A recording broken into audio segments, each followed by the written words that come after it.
Maithili express की शानदार प्रस्तुति।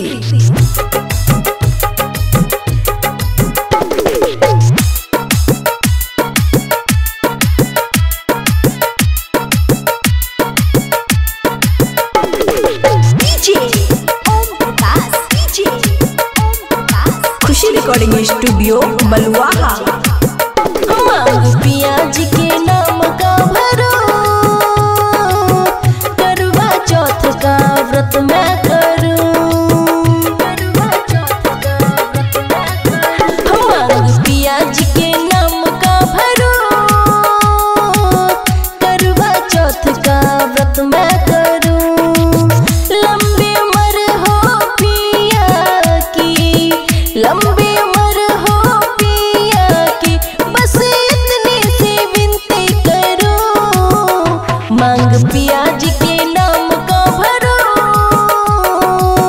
करवा चौथ का व्रत मैं करूं। मांग पियाजी के नाम का भरो करवा चौथ का व्रत मैं करूं।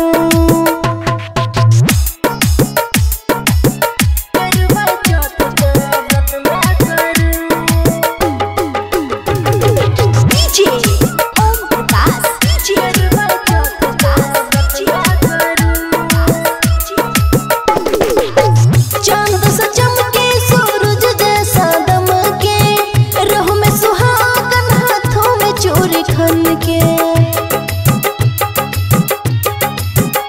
हो चांद सा चमके सूरज जैसा दमके, रह में सुहागन हाथों में चूड़ी खन के।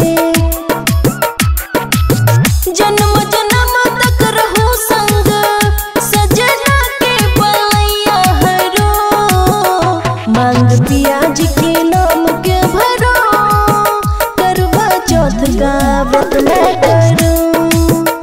मांग पियाजी के नाम का भरो करवा चौथ का व्रत मैं करूं। करवा चौथ का व्रत मैं करूं।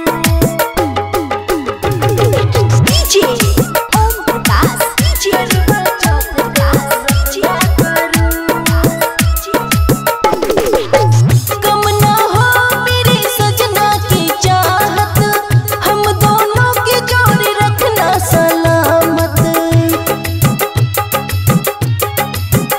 हाँ कम ना हो मेरी सजना की चाहत, हम दोनों की जोड़ी रखना सलामत।